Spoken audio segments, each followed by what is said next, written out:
All Inclusive, a podcast on inclusion, innovation, and social justice with Jay Ruderman. Hi, I'm Jay Ruderman, and this is All Inclusive, a podcast focused on inclusion, innovation, and social justice. Witnessing the terror attacks on September 11, 2001 affected all of us who were alive at the time. But for some, 9/11 has a far more personal and tragic experience. On September 11, 2001, nearly 3,000 families lost a loved one who perished at the World Trade Center in New York, on Flight 93 that crashed into a field in Pennsylvania, and at the Pentagon. Although nearly 20 years have elapsed, for those who are the surviving family members of 9/11 victims, the impact of that event does not fade, nor do the memories or the grief. Jay Winuk is one of those family members who lost his younger brother, Glenn Winuk, an attorney and volunteer firefighter and EMT. In Glenn's honor, Jay co-founded MyGoodDeed, a nonprofit organization that successfully advocates for 9/11 to be designated as a National Day of Service and Remembrance. Jay, welcome to All Inclusive. Thank you for having me. So all of us who were old enough to live through September 11, 2001 have distinct memories of where we were and what happened on that day and our connection. But you have a very personal connection to that day. Can you tell us about your brother Glenn and how that day unfolded for you? Sure. Yes, I do have a very personal connection. My brother Glenn Winuk perished on 9/11. He was a partner at the law firm Holland & Knight, whose New York offices were located at 195 Broadway, which is an office building that is about 2 blocks from where the Trade Center had been. That morning, Glenn was in his apartment in Midtown Manhattan getting ready for work. Saw on TV that a plane had hit the Trade Center. Obviously, that made a direct connection with him, knowing that his colleagues were located down there. He raced downtown to his office building, helped evacuate the law offices, because for 20 years, Glenn was a volunteer firefighter and an EMT. So he had the training. You know, he knew what to do in the case of emergencies. So he helped evacuate the law offices, and then from first responders on the scene at his office building, he borrowed a first responder kit and then headed on foot west towards the South Tower to help with the rescue effort. Glenn was specially certified in building collapse rescue training. He was really adept at these kinds of emergency situations, not that there was anything akin to this previously. He had responded in 93 when the Trade Center was bombed as well. And Glenn perished when the South Tower collapsed as part of the rescue effort. His partial remains were recovered March 20th, the following March, in what had been the lobby area of the South Tower, and his partial remains were recovered along with those of many other first responders. So I, of course, am very proud of him, but that was how he perished. That was his actions that morning. And of course, there's a lot to tell about how the day unfolded for myself and the rest of my family. So maybe you can talk a little bit about Glenn, about what type of person he was, because I mean, I'm an attorney. I know Holland & Knight, very prestigious law firm in New York with offices around the world. It sounds like he had a great career, but not only that, a dedication to public service, but to sort of walk away from that life and say, I'm running into a building where I know there's a good possibility this building is coming down. That takes a special kind of human being.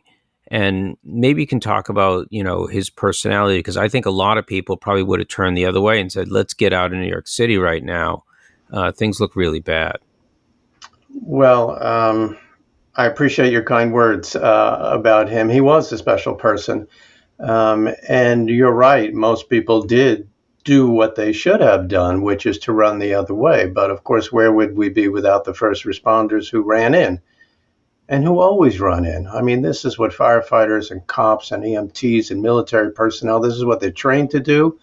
I think there's something different about them in their makeup.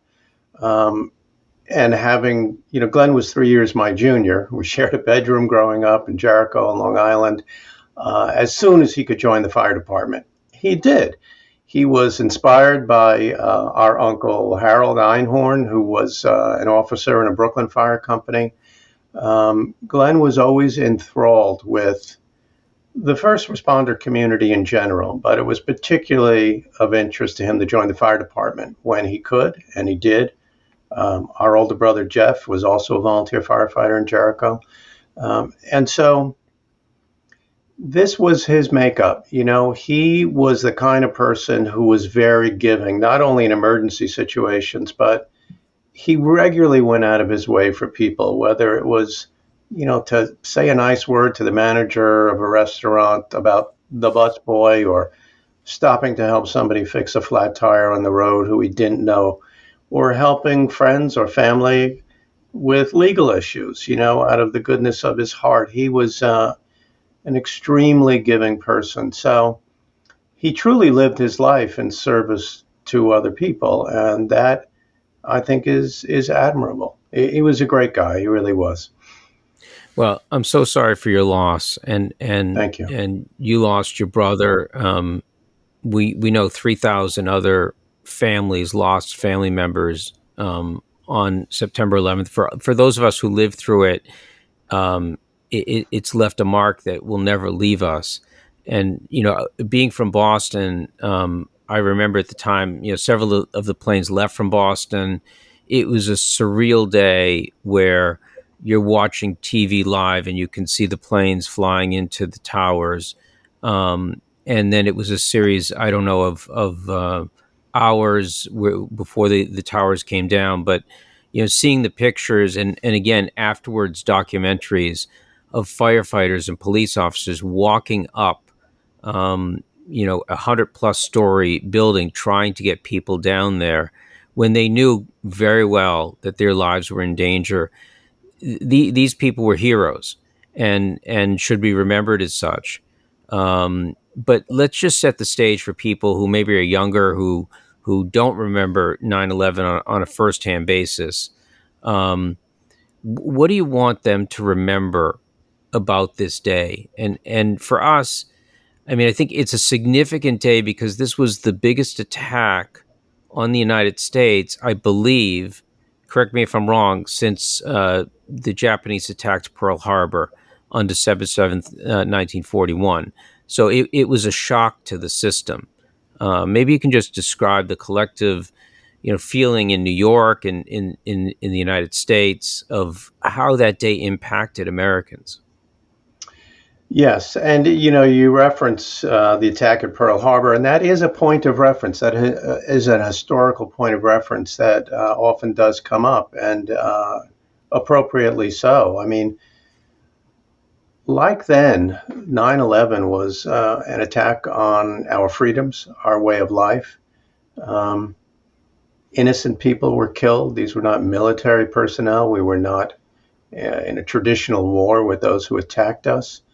And it was a real shock to the system. It is one of those moments in the historical timeline that anybody who was old enough to remember it will never forget, of course.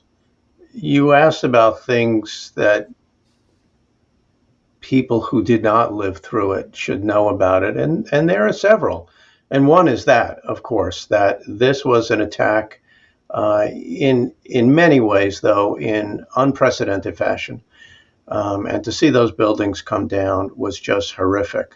The initial estimates of how many people would have died, were expected to have died, were significantly higher. And it's a testament to the first responders who went in to save lives that so many actually were able to get out before those buildings came down and didn't perish, though so many were injured. And of course, so many have been sickened and have died since, of course, because of exposures to the toxins that attack released, which is, a whole other topic that we could get into. But that's one lesson. That's one fact that the future generations must understand. This was an attack on our way of life and our freedoms by those who think differently. And the bravery that we've talked about of the first responders who ran in as others wisely, ran out, who were not trained, of course, to save others and to deal with such situations. But it's essential. It's essential that future generations understand how people came together in response, spontaneously, naturally, and in a way that was sustained for months. It was a time in this country, and globally for that matter, when we put aside our differences, where we focused on our common humanity, where we realized that we're stronger together than we are apart, that things can be accomplished together by people who don't necessarily share the same geography, the same religion, the same race, the same economic status, the same sexual orientation, whatever it is, the same age. Everybody came together. Everybody wanted to pitch in. Everybody was kinder to each other. It was a phenomenon that I had not experienced in my life, and I think most people that I've talked to feel the same way. And that's to be cherished and remembered and understood by young people and future generations. And in fact, was the inspiration, that phenomenon, for what became the September 11th National Day of Service and Remembrance that some of us began. I just want to take us back to that day, one more time, because I remember, waking up and it was a crystal clear day. It was a beautiful day in the fall, and just a normal day, like every other day, going, summer to fall. But the heroism, not only in New York, but also Flight 93 that was brought down by the crew in a field in Pennsylvania, and the heroism when the Pentagon was hit. And I remember there was a tremendous amount of fear. We didn't know where the next attack was coming from. We hadn't experienced this attack in decades. This was not an attack by a nation. It was a terrorist attack, and it was a day of fear. And there was fear throughout the country, and people did come together. And I think people come together during very difficult times. We're now living through a year and a half of COVID, and hopefully, things are better than they were, and hopefully they'll get better, not get worse. But COVID was something that happened over a long period of time, where gradually we understood the threat. And the United States and the world have lost a tremendous amount of people who didn't have to die because of COVID. But this was a shock. This was a different experience. This was an attack on the United States, as you said, an attack on our freedoms, on our way of life, that happened very suddenly. And how do you talk to people who are now, we're all living through COVID, young people, old people. This is something that's happening in our, do you talk to people and make any sort of like analogy to try to connect people through what they're going through right now and what happened at that time? All the time. Your question is right on target, because this may be the first kind of experience since 9/11 where, as a nation, we have all been affected one way or another by some kind of traumatic event. And yes, it was not. It was something that kind of rolled out and did its destruction more slowly over a longer period of time than what happened on 9/11, although a case could be made that for those who were volunteers and first responders or who lived and worked down there, that has dragged on for 20 years too, again, because of the exposures to the toxins and the slow rollout of the illnesses. But there are differences, but there are many parallels to what the country has gone through and is still going through. And it does come back to the key points about heroism. I mean, look at the heroism of the healthcare professionals dealing with this pandemic months after months and months. It was unbelievable and continues to be. I mean, they were our frontline responders, risking their own lives um, as only they could. Where would we have been without them? And so it's amazing to see people who have the courage to step forward to help people who are in dire circumstances. These aren't the only two times through our history where something like that has happened, but it is a wake up call each time it does happen. But like 9/11, in many ways, this pandemic is a mass tragedy, a mass traumatic event, and we all needed to come together and pull together in order to get out of it. That has been apparent in many ways, and in other ways, I think there are many people in this country who are very frustrated with the pace of the realization that we all really must work together and work from factual information and have those who have the wherewithal and the expertise to lead us out of a tragedy. All of these things really matter. They make a difference. Right, they sure do. And the first responders, our doctors, our nurses, who are for over a year and a half, have been on the front lines of COVID, are certainly first responders. I just want to set the scene a little bit more that the World Trade Center were two of the tallest buildings in New York. That not only when they came down, and these buildings could hold, I believe, more than 10,000 people in terms of employees. Oh yeah. But not only the first responders that rushed in at the time, but when these buildings came down, Lower Manhattan was a disaster area, and all of the debris, which turned out to be toxic and cancerous, and the first responders who developed diseases and died since that day. I mean, it had a traumatic impact on our country, which I think is still being felt by people that were there, their family members, and so forth. So this was not a passing event. This is an event that has lingered on and has really impacted our country. Maybe you can talk about following 9/11. How did you first honor your brother and his bravery? Well, it's certainly an unusual way to lose somebody. We all lose people we love in our lives. Nobody is immune from that. But to lose somebody at the hands of terrorists as part of a mass murder, and on top of that, to not even know if they're alive or dead for weeks on end, that's an unusual circumstance. You're part of this. At least at the time, I didn't know other 9/11 family members, and yet there were. When you think of each person and how many people are in their families, you think of thousands of people who are going through what you're going through in such a public way, and yet you don't know any of them other than your own extended family members.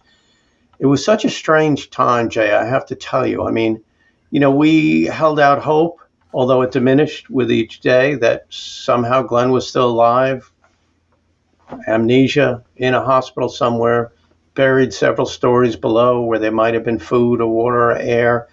You think about what happened in Florida recently, and there are parallels there, of course, too, with that horrific building collapse. But once we accepted what the authorities were telling us, that it was no longer a rescue effort, but a recovery effort, then of course you have to plan a funeral with no body. I mean, just such strange things you have to consider. What are the religious implications of that? How do you do that? But we did. I was certainly going to do something in Glenn's honor.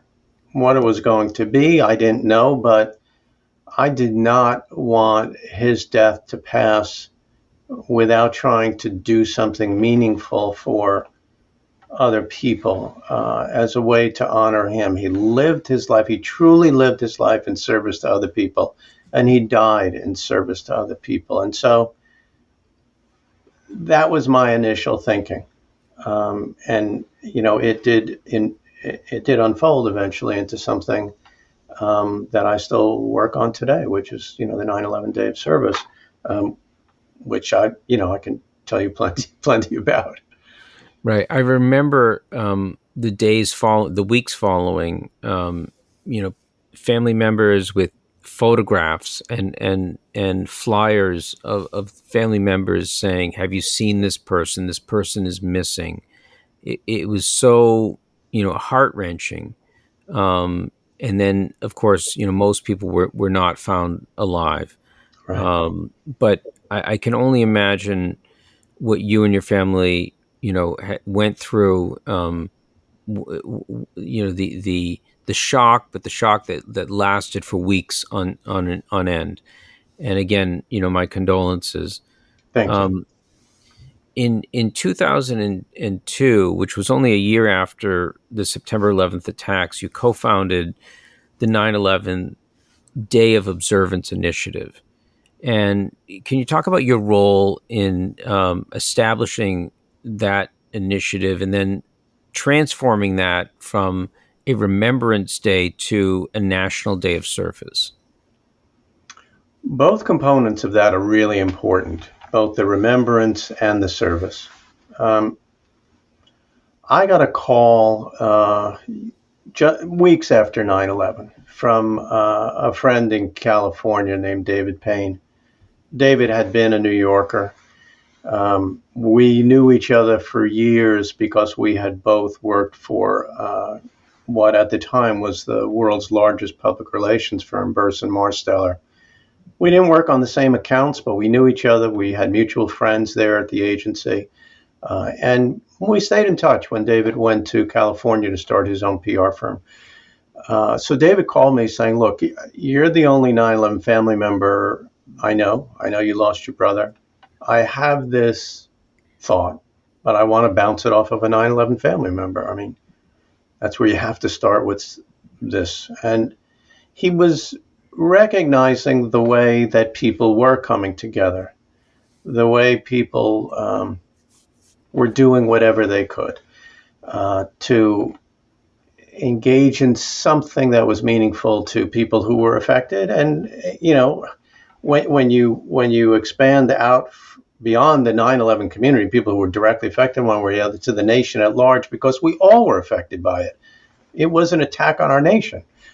So he said, "What do you think about this idea of trying to start a grassroots movement where, we have a ritual in this country, at least on 9/11 each year, where people just remember the day by doing good deeds for other people?" And I thought, boy, what a gift to me, really, because as I described to you before, I would want to do something that honored the way Glenn lived his life, and that is the way he lived his life.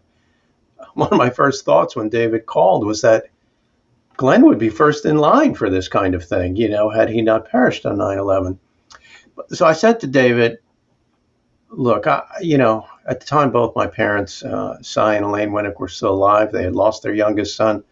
I'm just trying to keep my parents and my family afloat. Let me give this some thought, and let's talk again in a few months." And that we did. And it was at the point where I was now ready to jump in to trying to establish an initiative. And so, we set up a website.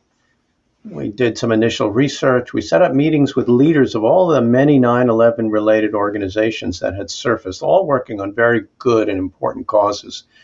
Because our feeling was that if this idea of creating a day of service in honor of those affected didn't sit right with the 9/11 community, then we weren't on the right track. But indeed, when we met with all of these people, several of whom we pulled together in one meeting and some others we met individually with, there was universal acceptance of this and appreciation for this. And the 9/11 community didn't agree on all things all the time. I can tell you, like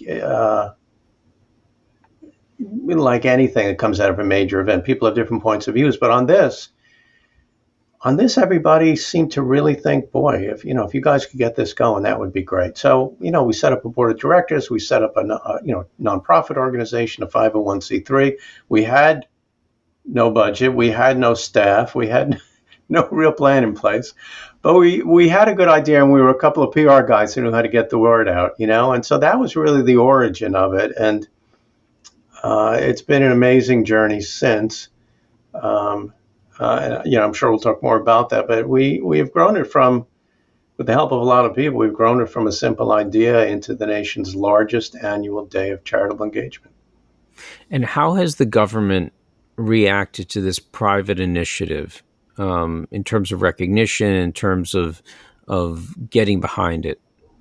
Mostly supportive in a bipartisan way. It took some years. It wasn't a quick thing. I mean, we walked the halls of Congress for years, meeting with senators, meeting with House of Representatives, congressmen and women, meeting with their senior staffs, meeting with officials from the White House, meeting with leaders of the Corporation for National and Community Service, which is now AmeriCorps, and which is essentially the kind of the service-related arm of the U.S. government. We had great support along the way, but it wasn't until 2009, as part of the Edward M. Kennedy Serve America Act, that the September 11th National Day of Service and Remembrance was officially designated under federal law and presidential proclamation. And we do get some of our funding from the federal government each year to do some of the work that we do around the country. So that's very helpful. But we've had pretty good bipartisan support along the way, I must tell you. And that's the way it should be. Jay, can you talk a little bit about the relationship between the families the families of victims from September 11th and what those relationships have developed into over the years? That's a good question, and an important one to me personally. As I said earlier, I didn't know anybody else, from the 9/11 community other than my own cousins, aunts, uncles, brother, my parents. I mean,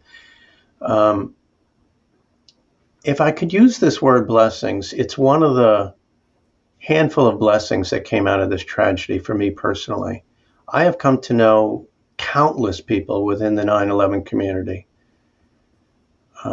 And when I say that phrase 9/11 community, by the way, I do so intentionally. People often think of just the families, but it's broader than that. It's the first responder community. It's people who work down there who lost colleagues that they weren't related to. It's people who lived in the neighborhood, whose lives were directly affected. It's people who survived with injury or just survived, but were traumatized. It's volunteers who showed up in the immediate aftermath to help clear the debris and look for remains. It's a very broad community of people who, in one way or another, were directly touched by the event. So it's 9/11 community. And I am blessed to have developed relationships with countless people within that community. And it is extraordinary to see the work that has come from so many of these people, so many great initiatives, scholarships and charitable work and healthcare related work and building safety related work and on and on and on, educational initiatives. It is an amazing community of people. And I'm just proud to know so many of these people.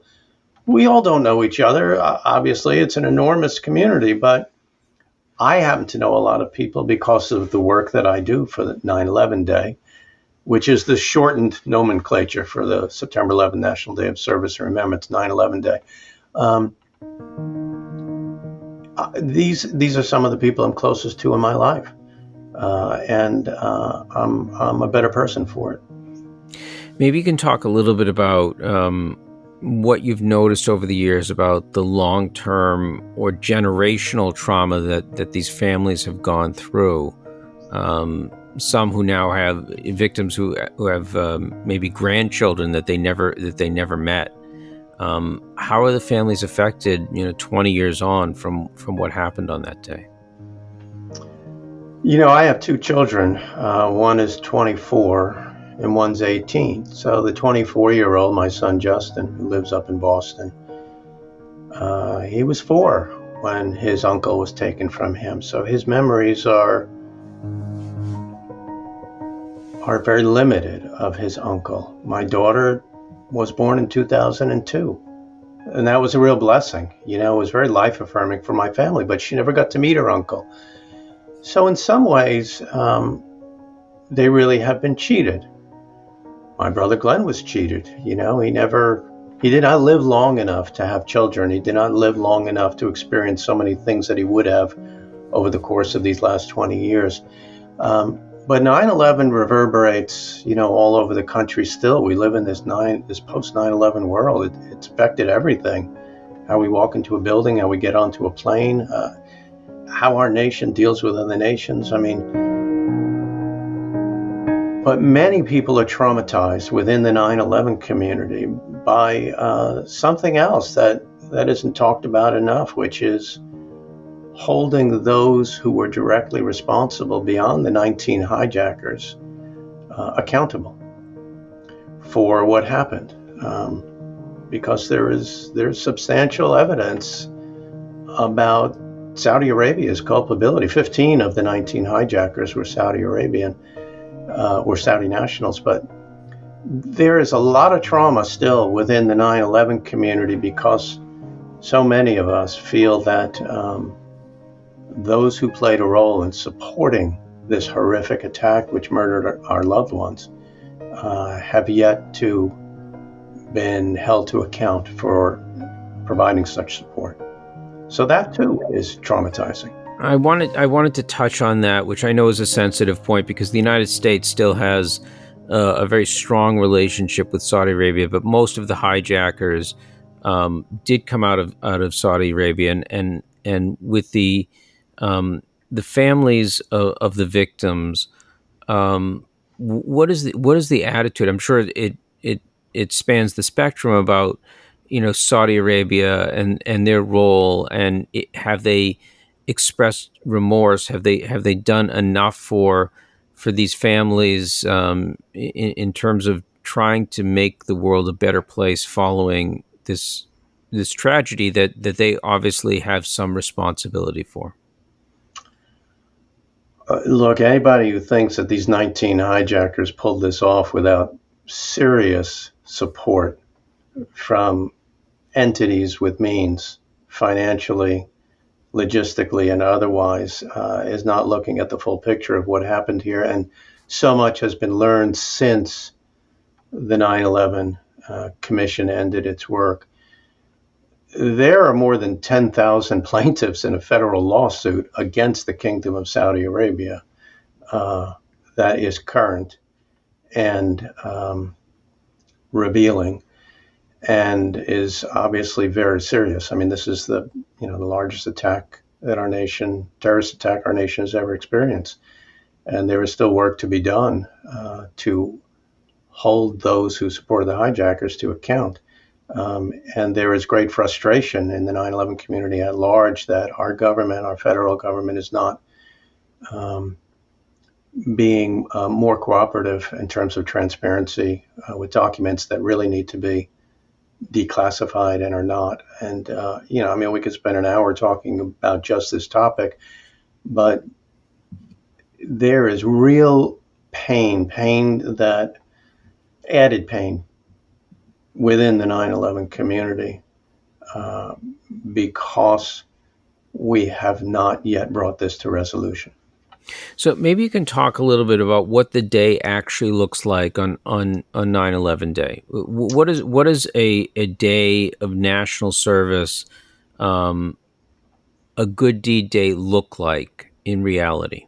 So that's a very important question because it takes many forms. We, from the outset, our intention was not for everybody to do the same thing, but rather to do something in your own comfort zone.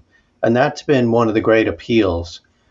It's not a day where everybody does a 5K walk run or everybody donates blood, though that happens on 9/11.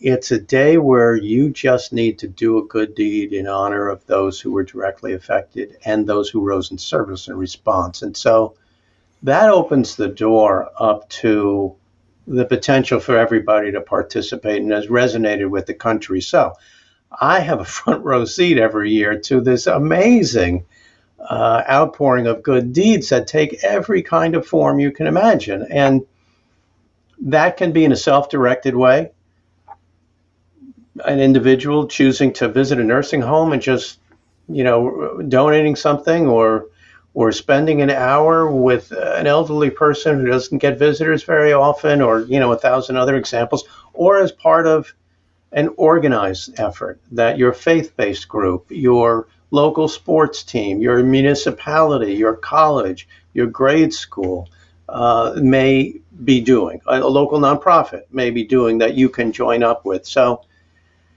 there's support for the troops. There are hunger initiatives, which we're very engaged in. There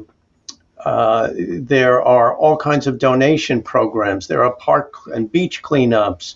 There are donation of clothes. It just really goes on and on. It's an extraordinary initiative. And during the pandemic last year, so much moved to virtual, including what we do as an organization. And even that was so robust. I mean, we couldn't even keep up with the traffic on our website because we had established kind of 9/11 day at home for people to engage in service from the safety of their home, from their phones or laptops or desktops, by providing all these ways that you could engage in service simply by, clicking here and there. And that was extraordinarily successful. People want to do. They want to do. If they know about 9/11 being a day of service, they want to do it. So to answer your question in a shorter way, if you pick 1,000 people, you're going to find 1,000 different good deeds. It's really something to witness. So how do you think 9/11 Day is going to shape future generations? Those of us who are listening who were not alive at that time, what impact will it have on them going forward?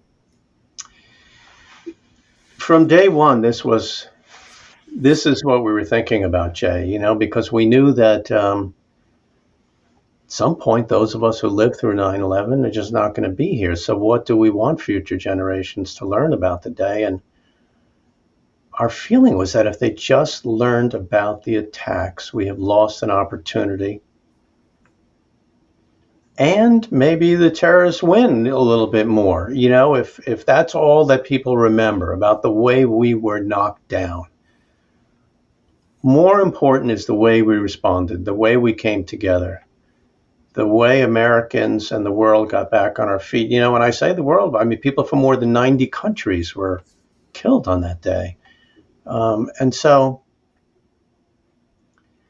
it's really important that future generations who did not live through this really understand the way that people came together and that we all have an opportunity and an obligation, if you can, to make the world a little bit better for other people. Not just on this day, but this is a day where we can shine a spotlight on it. Right. But we're working very hard. 30 million people a year participate in 9/11 Day. That's great.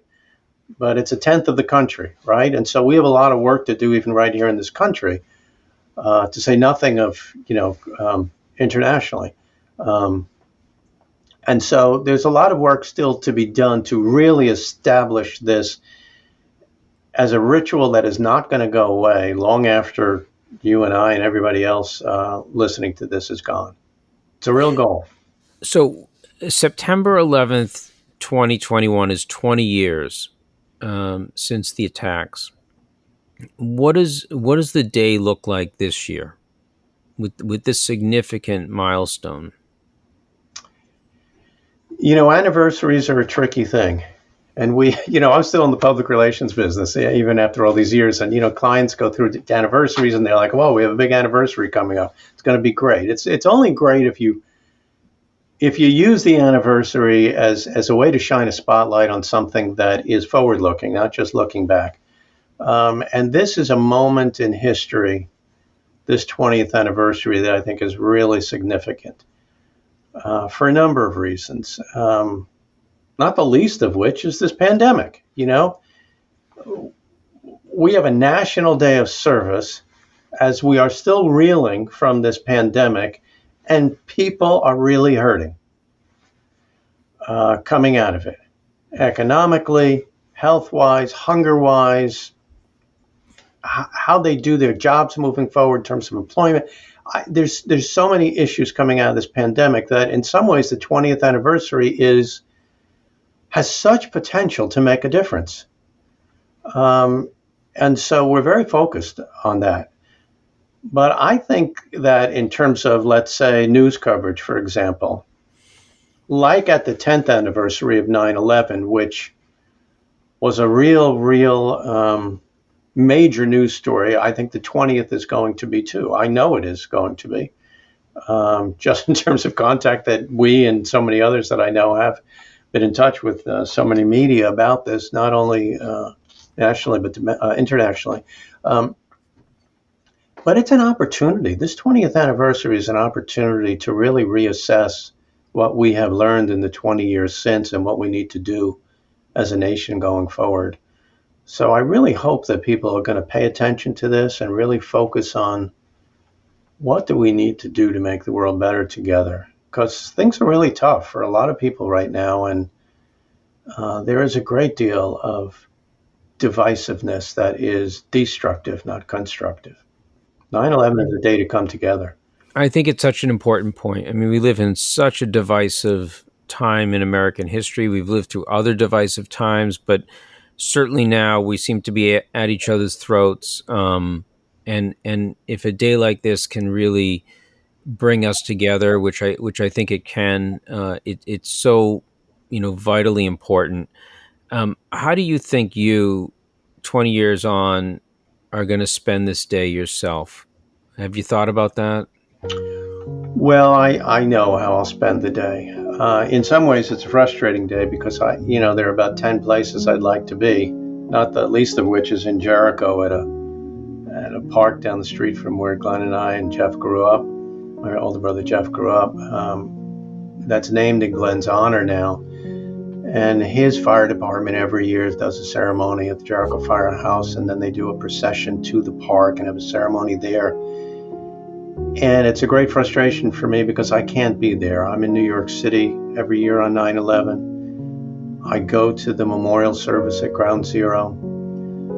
I'm actively engaged in staging each year a major volunteer project, which we do every year aboard the Intrepid, where we bring thousands of volunteers during the course of the day to come together and pack more than 1 million meals, non-perishable meals, that are then donated to food banks in New York to distribute it to people who need. And by the way, we do that in cities all over the country, these large-scale meal packs on 9/11 as one way.